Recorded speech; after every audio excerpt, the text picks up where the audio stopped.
If you're low on dopamine and you're sitting on your couch and you just want a quick fix, reaching for your phone, going to Instagram and opening it up and just doom scrolling, it's really easy to find something that gives your brain a reward and completely overdo it. Anything can give you instant gratification. Anything can give you that feeling of reward. Anything can boost your mood for a little bit, but unless you have something to grasp onto, it's never gonna last.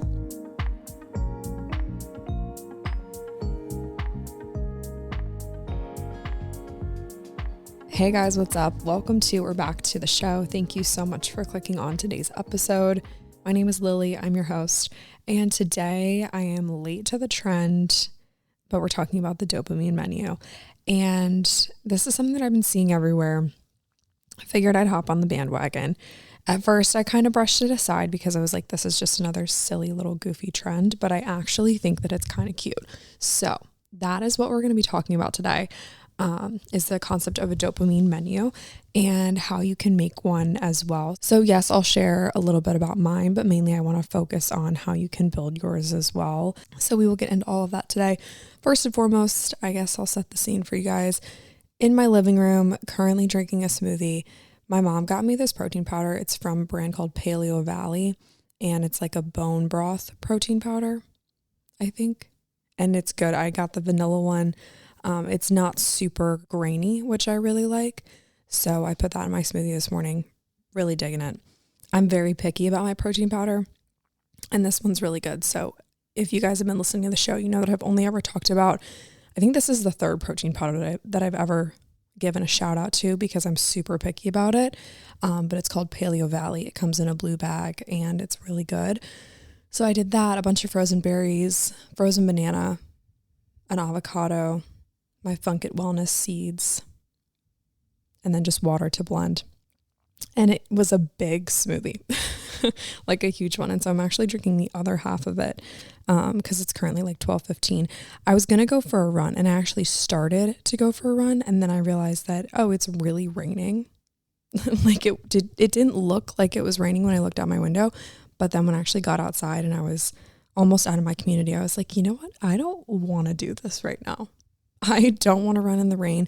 There's no reason for me to run in the rain. I'm not training for something specific. I'm not on a challenge. I'm not really in a season of my life where I have to be really strict with myself when it comes to that kind of thing. Like I feel like slowing down and listening to what you really want is definitely more trendy than it used to be. But if it was me like 2 years ago, I would have been like, just suck it up, go run in the rain. And then you can say that you ran in the rain and, just try to be like hard and all that stuff. But I didn't want to run in the rain. So I turned it around, came back inside, pulled the other half of my smoothie out of the fridge and decided that I would podcast now instead of later. So here we are. I will still go for my run, but just going to wait for this rain to die down because I have no business running in the rain and no reason to. As you guys are listening to this, we are approaching 80/20's 4th birthday, which is crazy. I started this podcast in October of 2020. It is now October 2024. And that's just crazy. It's October 6th, I think. So Sunday of this week, depending on when you guys are listening to this. 80/20 will turn 4, which is so crazy. So I just wanted to say thank you guys so much for supporting the show, for listening, and just for being the best. We've really been on quite a wild ride. And I think that it's really cool to be able to go back and listen to who I was and where I was and my thoughts from 2, 3, 4 years ago. I listened back to an episode with my little sister, Lexi, and this was one of the first episodes that I ever posted. I think it was like the 3rd or the 4th episode that I ever posted. And it was just so cute because she was in high school and we were talking about gossiping and, mean girls and boys and just kind of navigating high school. And it was just really, really cute to listen back and be like, gosh, that is so adorable. And just how much growth and change has happened in the past 4 years. And it's just been really, really cool to kind of go on this journey of growing up with you guys. And so if you have been here since the beginning, I would love to connect with you. So please send me a DM on Instagram at 8020pod, 8020pod, and just let me know when you started listening to the show, maybe if you remember what episode you listened to first, how you found it. And I would just love to hear how the show has been a part of your life since you started listening. That would just be really cool to hear, and I would love to just send some encouragement back. So hit me up in the DMs. That's where it goes down. I did re-download Instagram, but I deleted it off my phone. We'll talk about this a little bit in a sec, but I did delete it. I do delete it off my phone when I'm finished doing whatever I'm doing, because I seriously have a scrolling addiction and it's really, really bad. And so I download it, I do what I need to do, and then I delete it off my home screen. Actually, not just off my home screen, off my whole phone, because I found that works the best, because my brain will literally just scroll to where it is on the screen and just tap it. And that's so unhealthy. So I just have to delete it off my screen. But definitely connect with me on Instagram. It's 8020's 4th birthday. And I'm just really grateful for you guys and grateful for the wild ride that we've been on. And there's hopefully some cool stuff coming. I've just been praying a lot about like the future of the podcast. And for a while, I really thought that I was being kind of persuaded to end it. And then I had an eye-opening conversation with a friend, and it kind of just solidified the fact that I need to stay and just kind of ride out whatever wave I'm going through. God works in ways that I don't understand. And even if I don't see it now, I just have to stay and just see what he's doing with this show. And so if you're still around, I'm so grateful for you and I love you so much. And I would love to chat with you. So thank you guys so much for being here. And if this is your first episode, welcome to 8020. I talk about all things being in your 20s, faith, fitness, and figuring it out, and fun and friends and all kinds of other things. And today we were talking about our dopamine menu, which I think is a really interesting concept. So I was doing some research on it. It's mainly big on TikTok. I see it trickling into Instagram a little bit, and it's just kind of a cute trend. Of course, at first I ignored it and I was like, this is so annoying. And then I was like, wait a minute, this is actually a cute concept. So first and foremost, I think it's important to understand what dopamine is. Dopamine is a neurotransmitter, and it acts on areas of your brain to give you feelings of happiness, satisfaction, pleasure, motivation. And it's essentially like the reward chemical in your brain. And so there are a lot of things that we could do to give us dopamine, and some of those things are good and some of those things are not so good. And some of them are good in moderation. But ultimately, when your brain is low on dopamine, it will reach for a quick fix. And this is why people get addicted to Instagram or addicted to gambling or addicted to sex or literally anything, because it's an instant gratification and an instant way for us to increase the dopamine levels in our brain and get what we want. It's similar to when you're hungry. If you're sitting on your couch and you're super, super hungry, it's really easy to just mosey on over to the pantry and grab a bag of chips or some chocolate or whatever kind of quick, carby, high sugar snack, because your body just wants something. And so when we're really hungry, it's easy to reach for junk food because it's going to give us kind of that instant little burst. If you know anything about nutrition and how food acts on the body, carbs always act first, and it's a quick release of energy. And so if you're super hungry and you reach for some goldfish, you're going to get a quick release of energy because goldfish are pretty much carbs. There's not much protein in those. And you're going to have a quick release, but then you're also going to have a really quick come down. And the same thing can be true with dopamine. So, and I'm not a doctor, so if I'm wrong, then whatever, but this is just what my research has told me.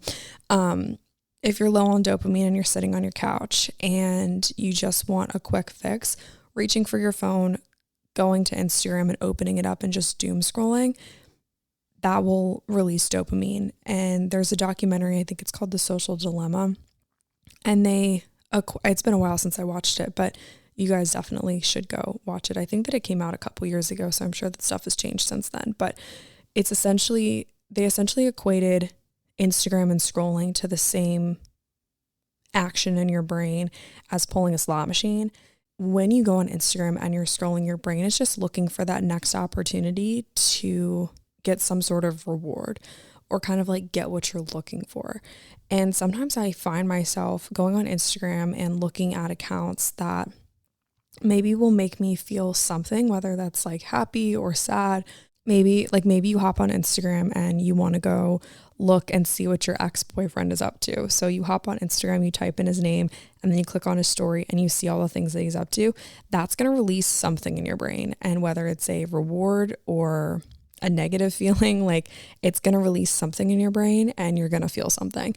And so to a degree, that is a reward, even if you're seeing something negative. Like I find myself sometimes scrolling just until I hurt my own feelings. And that's not cool either. Like why do I get on Instagram most of the time just to keep up with my friends, but then I end up leaving because I've hurt my own feelings?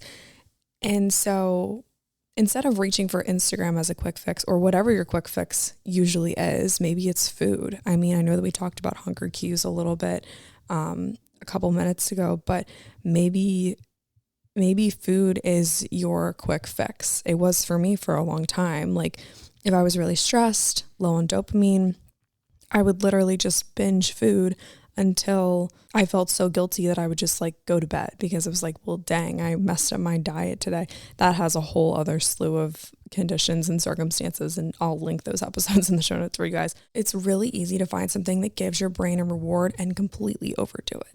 And that's why I think that it's important to, when you think of any and all of these things on your dopamine menu, you really, really have to make sure that this thing actually makes me happy. I'm not overdoing it and I'm using it in the right manner. Does that kind of make sense? Like working out, for example, that is a great way to be a happier person. Science shows time and time again, people who work out are typically happier people. You get long-lasting effects all throughout the day. If you work out first thing in the morning, you'll see benefits all throughout the day, all throughout the week. But if you're anything like me, working out could become a negative thing because maybe you start over-exercising. Maybe you start obsessing over the gym. Maybe you start calorie counting. So no matter what the thing is, you have to be rooted in a firm foundation first and foremost.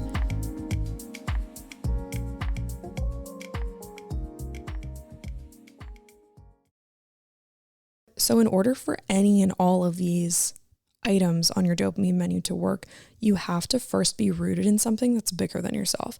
Anything can give you instant gratification. Anything can give you that feeling of reward. Anything can boost your mood for a little bit, but unless you have something to grasp onto, it's never going to last. And so that's why it's important for me personally to start my day in prayer and reading my Bible. And that really sets me up for success throughout the day, to be rooted in God's truth and what he says about me first and foremost. And then I can do all these other little things that are on my dopamine menu. So I want to touch really quick on your morning routine, because I know how important my mornings are to me, and I know how important they probably are to you. And we all have felt such a difference between waking up and just rolling out of bed and going and starting work, or rolling out of bed and going right to school, versus the mornings where you wake up and you have time to journal, or you wake up and you have time to make a cup of coffee, or you wake up and you have time to read your devotional and read your Bible and just sit and be present. And those are the best types of mornings. My days where I spend my mornings slow are truly the best days for me. So when you're creating your menu, I think it's really important to look at, like, what are the things that really truly make me happy? What are the things that really truly set me up for success? Because at the end of the day, it's not about this list of things that makes you happy. It's about, do they have longevity? Are these things that make me happy for like 10 minutes? Or are these things that make me happy and change my mood so much that I'm better off for the rest of the day? So first and foremost, ask what actually makes me happy. Second, I think that you need to uncover why you even need to curate this list in the first place.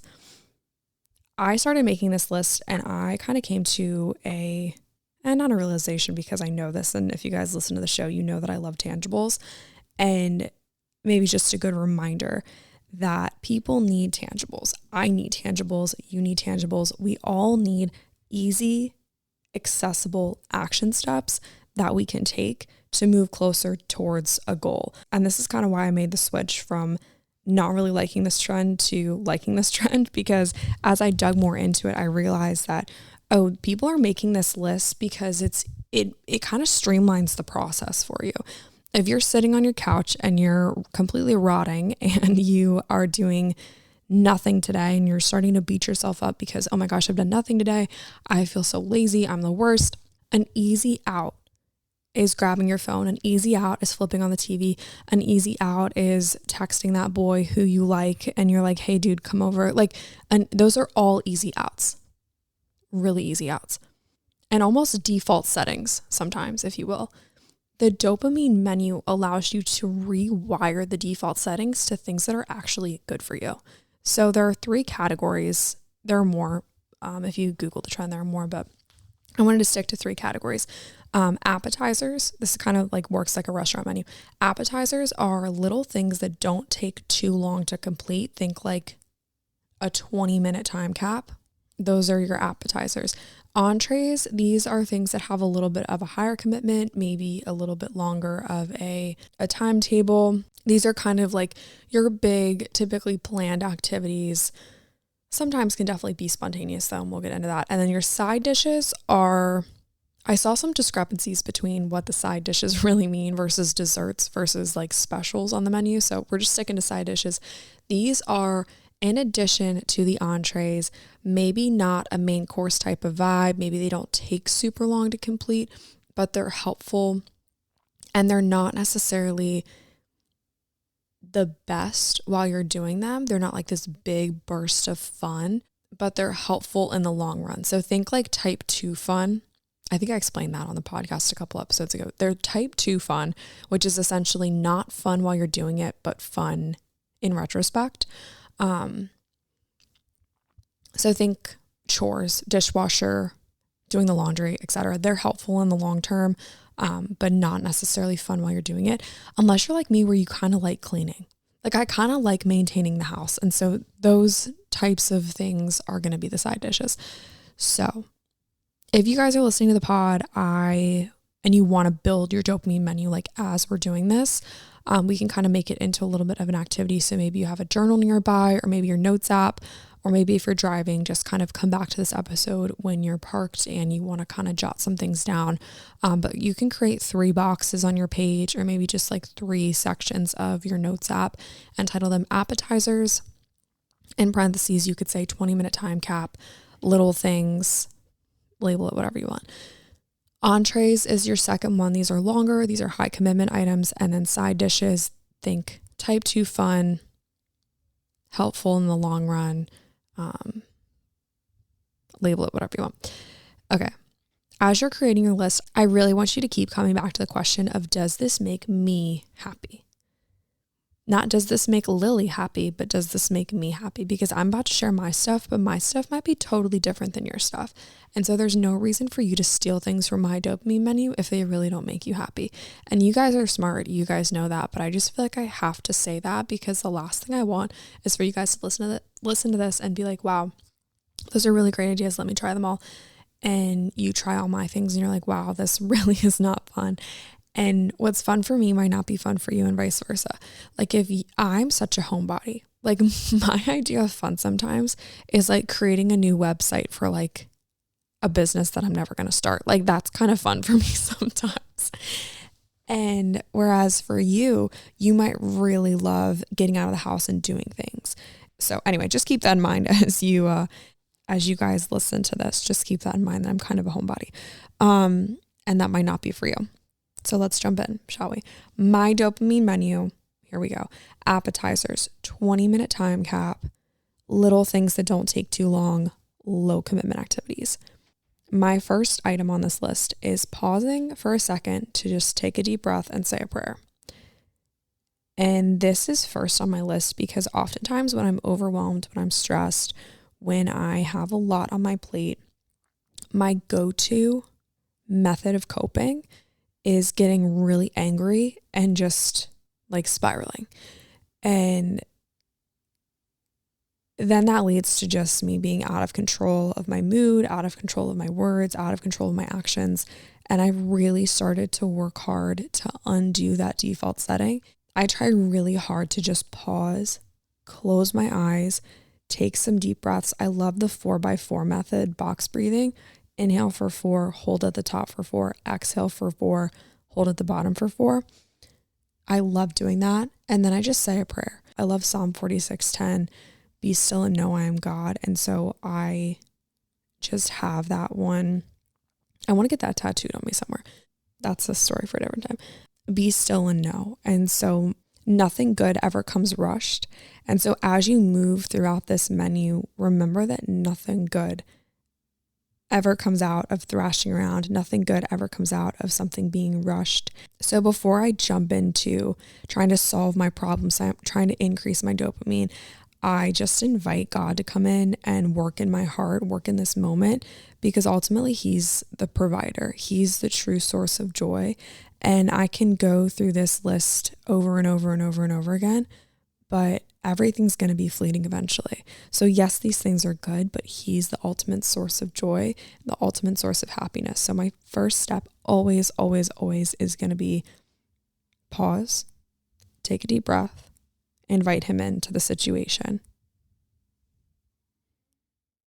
And then after that, I typically will get into my little 20-minute time cap activities. So second on my list is phone a friend. And this could kind of toe the line between appetizers and entrees, because depending on which friend I talk to, I've got some friends that are like, yeah, what's up, Lil? Okay, yeah, I'm doing well. Cool. Okay, all right, see ya. They don't really want to talk. But it's nice to hear from people. And I think sometimes when we're sad or worked up or whatever it is, a lot of times it's just you in your own head, in your own little world. And sometimes just talking to people makes everything seem a lot more at ease. It kind of brings you back down to earth. That's why people will joke and be like, I need to go touch grass, because sometimes you just get so wound up in your own head that you forget that most of the times these problems that you're making up really aren't that deep, because they're just made up in your own head.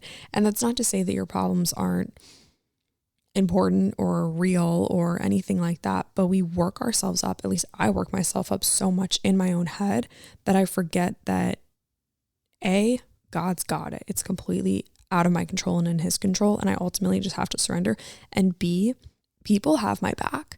So calling a friend, chatting, laughing, giggling, crying, whatever the situation, phone a friend, it will really help, or at least it helps me kind of just bring me back to earth, center me, and just reminds me that I'm not alone. Next is do a push-up or a few. And I put this on here because it's such an easy thing to do to just shift the mood. This is better if you like work from home. Trying to do this in your cubicle might be a little weird unless your office really doesn't care and is not judgmental. But if you're in the middle of something and you're really getting frustrated, drop on the floor and do like 10 push-ups. And then most of the time, by the end of it, you'll just be laughing because it's just funny. And you realize, once again, it kind of takes you out, like zaps you out of that moment of like, this is too much for me, or, oh, I'm not happy, or, oh, I'm really, whatever it is. It just kind of zaps you out of that moment.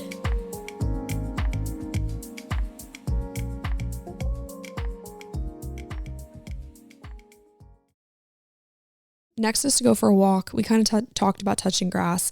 Sometimes you literally just have to get out of your house, out of your head, put on a good podcast. If you have a neighbor who has a dog, you could ask your neighbor if you could walk their dog every day at like 12 o'clock or whatever it is. Like, I think just getting outside, feeling the sun on your face, getting fresh air, getting out of your house is super, super important, especially when it comes to your own happiness. Next up is making a cup of coffee in the morning. I so just adore my little coffee in the morning ritual, and it's just so peaceful. I love hearing my coffee machine brewing the coffee. I love picking out a mug. I love picking out which flavor I'm going to have today. I love coming back over to my coffee machine and seeing that my cup of coffee is just there and sitting and it's happy and it's got this nice little foam on top. And it just is such a happy little fun time for me. And it really just brings me a lot of joy. And so when you're thinking of these appetizers, these quick little 20-minute time cap activities, think about the little moments of joy in your life and when you find those the most, and get really reflective, go really internal and think about what really brings you the most joy. and keep it really, really simple. It doesn't have to be this big elaborate thing. It doesn't have to be something crazy. And a lot of times these dopamine menu moments are really, really, really simple things. And it helps you to realize how simple life really is, and how we overdo and overcomplicate things oftentimes. All right, let's move on. Entrees. These are the longer, a little bit more time consuming, a little bit higher commitment activities. First on my list, this is not going to surprise you guys at all, but doing a workout, going for a run, getting a good lift in, hitting a good yoga class, all great, wonderful things. I am such a believer that a workout can completely change not only your day, but your life. I always say that you will never, ever regret a workout, and plugging into a fitness-based community, I think, is one of the best things that you can do for yourself, because oftentimes people who work out, they want to better themselves. They enjoy pushing themselves to be better people. And that isn't just limited to the gym. And so most of the time, the people in my life who challenge me the most, not just physically, but mentally, they're the people who I found in some sort of fitness community. Not only will a workout help you in that present moment of feeling not great, it will help you in the long term based on who you are surrounding yourself with. Number 2 on the entrees list is quite literally that. It's cooking a healthy meal. And I'm talking the whole bit, like going through your bookshelf and pulling out a recipe book, flipping through the pages, looking at what looks good, making your list to go to the store, going to the grocery store, pushing your cart through the aisles, picking out the best possible pasta sauce, or picking out the ripest looking peaches at the grocery store, whatever it is, picking out the best ingredients for your recipe, chatting with the cashier, asking them how their day was, chatting with the person in line behind you, putting on a good song to drive home in the car to, getting home, unpacking the groceries, pouring yourself a nice little glass of kombucha. That's my favorite thing to do. I put it in a wine glass, put on some good music on the TV. Maybe you have a favorite song. Maybe you put that favorite song on. Maybe you have a favorite show. Maybe you put your favorite show on as you cook, and then you chop your veggies. Like, just the whole entire process of cooking a good meal can bring you so much happiness. And take it one step further, cook a meal for someone else. Have you guys ever heard of the blue zones, which are like the 5, it's either 5 or 7. I think it's 5. The 5 healthiest areas of the world, like the 5 healthiest towns or cities of the world. And there are some common factors between these areas of the world. And one of them is the fact that they eat mindfully, slowly, and in communities. Rarely ever do they shovel a TV dinner while they're watching the news. Rarely ever do they just grab something and shovel it at their cubicle. Like, they truly take time with their food because they believe that food should be enjoyed in communities and that food is a means of connecting people with one another. And I so totally agree. And so if you are intentional with the food that you eat and the people that you eat it with, it can really, really, really change your perspective on how you view food, especially if you're anything like me and you've struggled with food, you've struggled with body image, you sometimes feel like everything that you do when it comes to food is wrong. Pause, slow down, enjoy the process, and enjoy it with other people. Next up, number 3, doing something spontaneous. A lot of times these entrees, these kind of higher commitment activities, they are exactly that. They take a little bit more commitment. They take a little bit more planning. But sometimes the planning gets me more worked up than actually doing the thing. I'm a planner, and I think that that's really easy to tell, but I also really, really value being spontaneous and just letting things happen. And I have so much more fun when there's no plan. It's so weird because I wrestle so much between these like 2 personalities in my mind of always being on and always having something on my calendar versus just letting life happen. And the letting life happen version of myself is a lot happier than the making life happen version of myself. And so I've realized, especially while making this list, that most of the time my favorite plans are the ones that aren't planned. My favorite plans are the ones that are like, just leave enough room in your calendar for so-and-so to text you and be like, hey, do you want to go do X, Y, and Z? Or leave enough room in your calendar. You know, maybe Sunday afternoons are always free for you. Maybe you just don't plan things on Sunday afternoons and you just let life happen. That could be the best thing for you. Number 4 in the entrees department is finding new music and making playlists. I could sit and playlist for hours.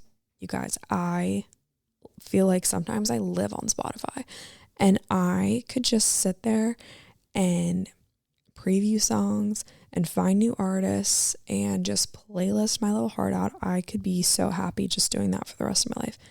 I think if the podcast doesn't work out, I should be a DJ, because that would be so fun. And something else that I thought was cute while I was making this list was that I want to start burning CDs for my friends. Like, I feel like that's so cute. And how people used to do that for each other in the 90s and the early 2000s. Like, how romantic is that? Hey, I made this CD for you. Or I made this cassette for you. That is so cute. That would be really, really sweet. Although my demographics are like 98% women, so I don't think any of my crushes are listening. But if you are, burn me a CD and I will probably have a crush on you back. That would really increase my dopamine big time, is receiving a burned CD from a crush. All right, number 5 is take a nap. Sometimes you literally just have to sleep. Sometimes you just deserve like 10 minutes of a nap. And I used to not be a big napper. I used to think that napping was lazy, and I've had a change of heart within the past probably year or so. And I've decided that napping is one of the best things that's ever been created. And I think that everyone should take a nap at least a couple times a week. All right, side dishes. These are things, I don't know if I really liked this definition, but we're just going to roll with it. In addition to the entree, not a main course type, but are helpful in the long run. And then I wrote down type 2 fun, which is like fun in retrospect. I wrote down 3 things: vacuuming, laundry, and dishwasher. And these are all three things. I just don't feel like this definition for side dishes is good, but we'll just roll. This is what the blogs said. When I researched this is what everybody was saying that the side dishes were. There actually was different definitions of the side dishes, but whatever. This is the one that we're rolling with. I like taking care of the house, but sometimes it feels like I have to do too much, or like I have too much to do when it comes to taking care of the house. And so I let things slide. So I think that oftentimes chores, if they're paired with other work or other opportunities for dopamine release, it can be really helpful. So say you are watching your favorite TV show, say you have nothing to do this afternoon, and you decide to spend time watching your favorite TV show, and then every time an episode's over, you switch the laundry around. Let your housework kind of work in tandem with something else that you like to do. I think that that's a good way to do it. Or maybe put on a podcast and vacuum the house. Emptying the dishwasher, that's part of my morning routine, and I actually look forward to it. I don't know if looking forward to it is the right thing, but if I don't do it first thing in the morning, it kind of throws off the whole dish cycle throughout the day. And in the morning, I typically wake up, do my stuff in the bathroom, put my contacts in, brush teeth, whatever, come out into the kitchen, and I make my coffee. And as I'm making my coffee, which is something that we talked about earlier in the appetizers section, I empty the dishwasher. So I do those 2 things in tandem because it's like I'm doing one thing that makes me happy. And so then by default, I am emptying the dishwasher, and that just kind of makes me happy as well, because I know that my little treat after is going to be my coffee. And I also know that if I empty the dishwasher first thing in the morning, it will make my life easier throughout the day, because as I go through dishes, breakfast, lunch, and dinner, I can put them into the dishwasher and then run the dishwasher at night and then wake up and do it all again. I think that sometimes pairing these tasks that aren't necessarily always the most fun with things that you do like to do is a good way to get them done. Because ultimately, emptying the dishwasher, doing the laundry, vacuuming your house, those are all things that are going to be really fun to check off your list in the long run, because it means that you're living in a nice, clean, tidy house and you don't have clutter. And when you're taking care of your home well, you're opening up more brain space. You have a higher capacity to do other things because you aren't constantly feeling like you live in a cluttered space. As you're building your dopamine menu, I want you to keep in mind 2 things.